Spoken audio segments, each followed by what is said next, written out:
Like I assume every child, I was a big fan of whatever type of music my parents exposed me to. The very first favorite song I remember having was White Limousine by Dolly Parton. My parents strictly listened to country music and happened to own that album. So I loved most of the songs on it, and even got gifted some Dolly cassettes of my own, but White Limousine was the ultimate favorite. Finally going to Dollywood recently was a literal dream come true. Then came the day that I discovered Garth Brooks. The Thunder Rolls took the top spot the first time I heard it. So for a while, I was all about his music, collecting his cassettes and even reading one of those cheesy, unauthorized biographies about him. I was gifted a VHS release of a few of his music videos, which makes The Thunder Rolls the first music video that I remember seeing. So if you had asked 8-year-old me what kind of music I liked, I would have said country music. And that was it. All other genres were garbage. Never mind that I pretty much had never heard any other genres. Eventually, though, my parents decided they wanted to take their religion more seriously. And part of that change meant a shift from listening exclusively to the one country music station we could pick up on the radio to listening to the one Christian music station we could pick up. And so, contemporary Christian became my genre of choice until 6th grade when a friend introduced me to alternative Christian music. Now it started innocent enough with your standard stuff like Carmen, the Newsboys, and Jars of Clay, but eventually he turned me on to an alternative Christian music station out of Columbus that I could just barely pick up on the radio in my bedroom if I strung together some wires and tinfoil in just the right way. It was that station that led me to hearing genres such as heavy metal, hardcore punk, and even rap for the first time. All Christian versions, of course, but an important exposure nonetheless. It was definitely the time in my life that I listened to the radio the most and loved the variety on that station. It could go from weird proto-new wave songs like I Want to Be a Clone to the popular genre of the time ska, and then suddenly there's a rap song about Jesus and his mad skills. Like any radio station, they also had their themed hours, where one might hear a 2-hour block of top request, or all techno music, or even their late night heavy metal hour. Somewhere, there's a cassette I recorded of the various times that I called into the station for request and contest. My proudest moments were calling in to request the aforementioned Clone song, and dedicating it from Ben Reilly to Gwen Stacy. A little 90s Spider-Man humor I'm sure nobody else appreciates. And also winning a contest for tickets to Christian rapper T-Bone's concert in my friend Matthew's name, just because I knew he could not stand Christian music and rap in general at the time. Juvenile, I know, but I literally was. One regular segment on this radio station was their Mystery Artist Contest. Each week, they would play one song, usually a new single from some lesser-known artist, and ask people to call in and guess who the band was. There was one particular occasion of this which literally changed my life. The song was called Cleansed by Fire, and it captivated me right away. It sounded like nothing else on there. It opens with a practically whispering, creepy nursery rhyme kind of sound, which segues into a proper rock chorus, and has lyrics about burning things and addressing the devil directly, before going into an amazing, aggressive, spoken word segment, and then sort of trailing away with whispers and screams and other samples. It seemed like a song that I would make if I had any idea at all how to make music. Of course, lots of the stuff I was hearing at the time sounded like nothing else I'd heard before because I was new to the scene. But this one stuck, and it stuck for the radio station too because nobody could guess who the singer was. As I remember it, the song remained anonymous for a week before the station chose to play a second song by the same artist to try and help give it away.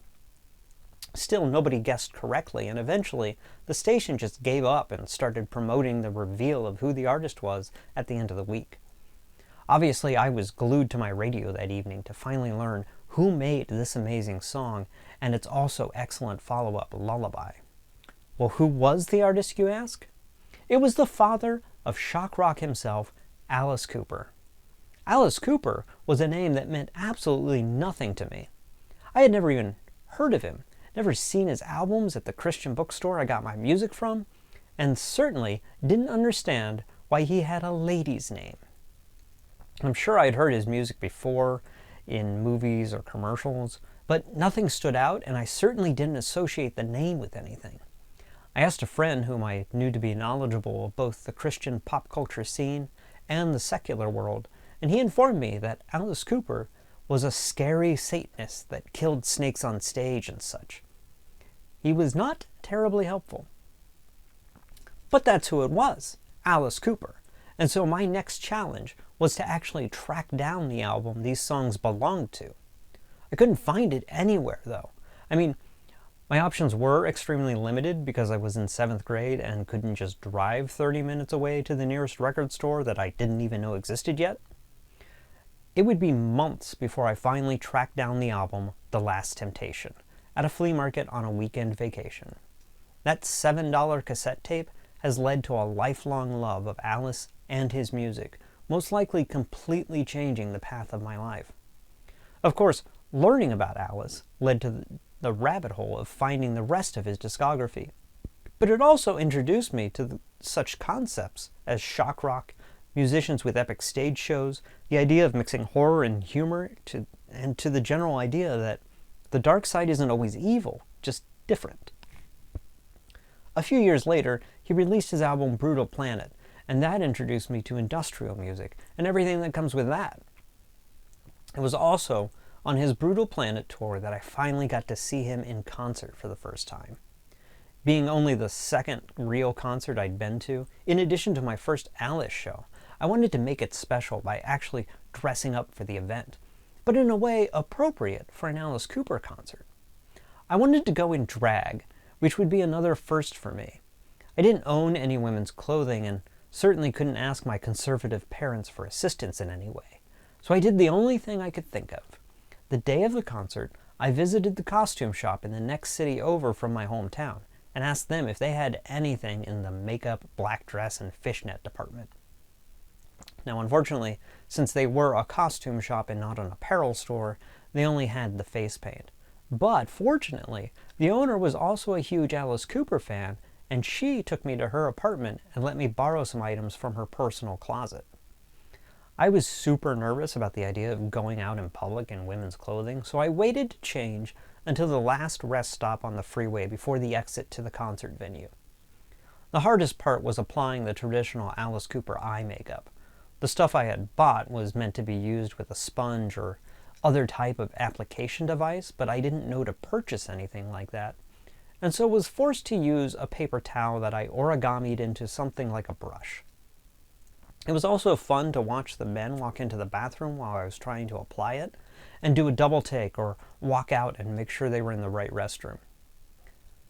Once we got to the venue, my friend Matthew and I just wandered around the parking lot for a bit, since we had arrived before the doors had even opened. While doing so, we were stopped by a local radio station that had a tent set up, and asked if they could take our pictures since we were apparently interesting.